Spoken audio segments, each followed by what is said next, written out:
হাশেমচর গ্রামের সৎ ও নামাজি মানুষ মানিক মিয়া বহু বছর ধরে গ্রামের মৃত মানুষের দাফন কাফন আর গোসল করিয়ে আসছেন তিনি।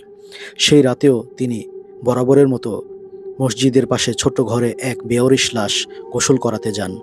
রাত তখন গভীর, বাহিরে ঝড়ো হাওয়া বইছে, লাশ ঘরের ভেতরে নিস্তব্ধতা। মানিক মিয়া লাশের গায়ে পানি ঢালতেই হঠাৎ লাশের ঠান্ডা হাত নড়ে ওঠে।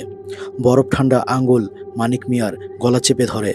ধীরে ধীরে নিঃশ্বাস বন্ধ হয়ে যায় মানিক মিয়ার। তার সারা শরীর কাঁপতে থাকে। শেষবারের মতো মানিক মিয়া দরজার দিকে তাকায়। দরজাটা নিজে নিজেই বন্ধ হয়ে যায়।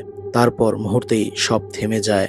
সেই রাতের পর মানিক মিয়া আর কোনো লাশের গোসল করায় না, কারো সাথে তেমন একটা কথাও বলে না। তাকে কিছু জিজ্ঞাসা করলে সে শুধু আকাশের দিকে তাকিয়ে থাকে।